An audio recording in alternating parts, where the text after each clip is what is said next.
ਜੀ ਮਲਕ ਸਾਹਿਬ ਇੱਥੇ ਬਹਿ ਰਹੇ ਖੈਰ ਹੈ ਭਾਜੀ ਗੱਲ ਇਹ ਵੇ ਕਿ ਜਿੰਨੇ ਬਿਜਲੀ ਦੇ ਬਿੱਲ ਆ ਰਹੇ ਨੇ, ਜਿੰਨੇ ਗੈਸ ਦੇ ਬਿੱਲ ਆ ਰਹੇ ਨੇ, ਜਿੰਨੇ ਮਕਾਨਾਂ ਦੇ ਕਿਰਾਏ ਹੋ ਗਏ ਨੇ ਔਰ ਜਿੰਨੇ ਨਵੇਂ ਟੈਕਸ ਲੱਗ ਗਏ ਨੇ, ਜਿਵੇਂ ਪੈਟਰੋਲ ਮਹਿੰਗਾ ਹੋ ਰਿਹਾ ਹੈ ਔਰ ਜਿਵੇਂ ਰੋਜ਼ ਆਟਾ ਉੱਤੇ ਜਾ ਰਿਹਾ ਹੈ। ਅੱਜ ਮੈਂ ਸੀਮੈਂਟ ਦਾ ਰੇਟ ਪੁੱਛਣ ਗਿਆ ਤੇ ਪਹਿਲੋਂ ਇਹ ਹੁੰਦਾ ਸੀ ਕਿ ਸੀਮੈਂਟ ਦੇ ਪੈਸੇ ਮਿਸਾਲ ਤੌਰ ਦੇ ਤੁਸੀਂ 10 20 100 50 ਜਿੰਨੇ ਤੋੜੇ ਲੈਣੇ ਨੇ ਨਾ, ਉਹਨਾਂ ਨੂੰ ਪੈਸੇ ਦਿਓ ਜੀ 1000 ਰੁਪਈਆ ਤੋੜਾ, ਐਲੋ ਲੱਖ ਰੁਪਈਆ 100 ਤੋੜੇ ਦੇ ਪੈਸੇ ਆ ਗਏ, ਪਰਚੀ ਸਾਨੂੰ ਦੇ ਦਿਓ, ਅਸੀਂ ਕੱਲ ਪਰਸੋਂ ਮਹੀਨੇ ਨੂੰ 2 ਨੂੰ 4 ਨੂੰ ਜਿਵੇਂ ਵੀ ਥੋੜੇ ਥੋੜੇ ਕਰਕੇ ਤੋੜੇ ਲੈ ਜਾਵਾਂਗੇ। ਠੀਕ ਹੋ ਗਿਆ ਜੀ? ਠੀਕ ਹੋ ਗਿਆ ਜੀ।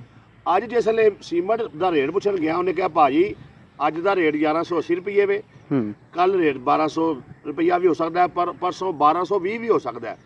ਲਿਹਾਜ਼ਾ ਜਿਹੜਾ ਰੇਟ ਜਿਸ ਦਿਨ ਹੋਵੇਗਾ ਉਹ ਪੈਸੇ ਲੈ ਜਾਣਗੇ।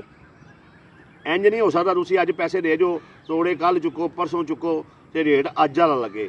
ਮੈਂ ਕਿਹਾ ਜੀ ਪਹਿਲੋਂ ਤਾਂ ਇੰਜ ਹੋ ਜਾਂਦਾ ਸੀ। ਉਹਨੇ ਕਿਹਾ ਪਹਿਲੇ 6-6 ਮਹੀਨੇ ਰੇਟ ਨਹੀਂ ਸੀ ਵੱਧਦਾ ਹੈਗਾ, ਹੁਣ ਹਰ ਘੰਟੇ ਬਾਅਦ ਬਿਜਲੀ ਵੱਧ ਰਹੀ ਹੈ, ਹਰ ਘੰਟੇ ਬਾਅਦ ਗੈਸ ਵੱਧ ਰਹੀ ਹੈ, ਹਰ ਘੰਟੇ ਬਾਅਦ ਸੀਮੈਂਟ ਦਾ ਤੋੜਾ ਵੱਧ ਰਿਹਾ। ਤੇ ਜਿਹੜੀ ਸੂਰਤ ਹਾਲ ਹੈ ਜਨਾਬ, ਪਹਿਲੋਂ ਵੀ ਇਨਸਾਨ ਜਿਹੜੇ ਜੰਗਲ 'ਚ ਰਹਿੰਦੇ ਸਨ, ਇਹ ਮਕਾਨਾਂ ਮਕੂਨਾਂ ਵਾਲਾ ਸਿਲਸਿਲਾ ਖਤਮ ਕੀਤਾ ਜਾਵੇ ਤੇ ਜਨਾਬ ਬਾਹਰ ਖੁੱਲ੍ਹੇ ਸਮਾਨ ਥੱਲੇ ਡੇਰੇ ਲਾਓ, ਝੁੱਗੀਆਂ ਲਾਓ, ਨਾ ਕੋਈ ਬਿਜਲੀ ਦਾ ਬਿੱਲ ਨਾ ਕੋਈ ਗੈਸ ਦਾ ਬਿੱਲ। ਅੱਲਾ ਦਾ ਖੈਰੀ ਸੱਲਾ ਆਹ ਦਰਖਤਾਂ ਤੋਂ ਨਿੱਕੇ ਮੋਟੇ ਮੋੜੀਆਂ ਲਾ ਕੇ ਤੇ ਕੰਡੇ ਕੁੰਡੇ ਇਕੱਠੇ ਕਰਕੇ ਅੱਗ ਬਾਲੋ ਤੇ ਜਨਾਬ ਰੋਟੀ ਖਾਓ ਤੇ ਅੱਲਾ ਖੈਰੀ ਸੱਲਾ ਆਰਾਮ ਨਾਲ ਸੌਂ ਰਵੋ। ਇਹ ਘਰਾਂ 'ਚ ਰਹਿਣ ਦੇ ਇਹ ਕਾਬਲ ਜਿਹੜਾ ਨਾ ਇਹਨਾਂ ਨੇ ਆਵਾਮ ਨੂੰ ਨਹੀਂ ਛੱਡਿਆ ਹੈਗਾ। ਆਵਾਮ ਆਪਣੇ ਘਰਾਂ 'ਚ ਇੰਜ ਰਹਿ ਰਹੀ ਜਿਵੇਂ ਕਿਰਾਏਦਾਰ ਹੁੰਦੀ ਹੈ। ਜੀ ਜੀ ਬਿਲਕੁਲ। ਇਹ ਸੂਰਤ ਹਾਲ ਇਸ ਵੇਲੇ ਪੈਦਾ ਹੋ ਗਈ ਹੈ।